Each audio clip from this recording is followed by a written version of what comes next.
అటు లంకాధిపతి రావణాసురుని హతమార్చి ఆ రాముల వారు సీతాలక్ష్మణ సమేతంగా హనుమయ్య మరియు మొత్తం వానరసేనతో తిరిగి అయోధ్యకు బయలుదేరుతారు.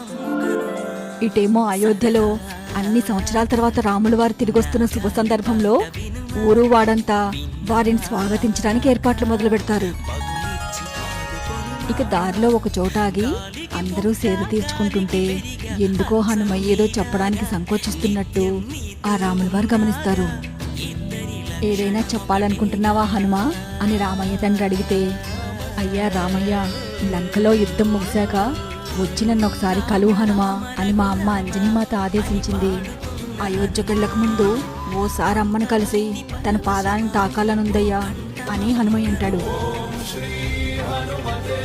ఇంకేముంది, అమ్మ అని మాట వినగానే ఆ రాముల వారు ఒక్క క్షణం కూడా ఆలస్యం చేయకుండా అందరూ కలిసి తల్లి అంజనామాత ఆశ్రమం వైపు బయలుదేరుతారు. ఇంటికి చేరగానే హనుమయ్య గుమ్మంలో నుంచుని, అమ్మా బయటికొచ్చి చూడు, నీ పుత్రుడు హనుమొచ్చాడమ్మా అని ప్రేమతో కేకేస్తాడు.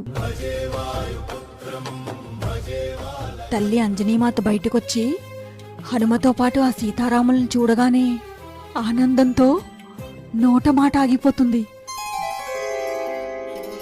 కళ్ళ వెంట కన్నీళ్లు దారలై పారుతుంటాయి.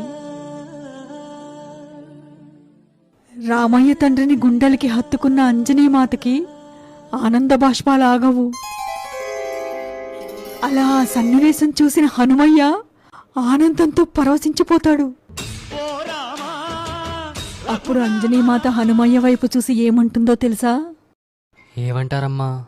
పుత్రులు పుణ్యం దక్కుతుందని తల్లిదండ్రుల్ని తీర్థయాత్రలకు తీసుకెళ్తారు, కానీ నా పుత్రుడు ఏకంగా ఆ ప్రభు శ్రీరామచంద్రుణ్ణే నా దగ్గరికి తీసుకొచ్చాడు.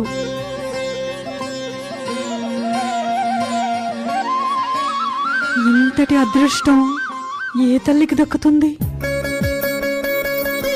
ఈ రోజు నిన్ను తల్లిపాల రుణం నుంచి విముక్తుణ్ణి చేస్తున్నా హనుమా అని అంజనీమాత అనగానే హనుమయ్య ఆనందంతో తల్లి పాదాలపై శిరస్సు ఉంచి ఆశీర్వాదం తీసుకుంటాడు.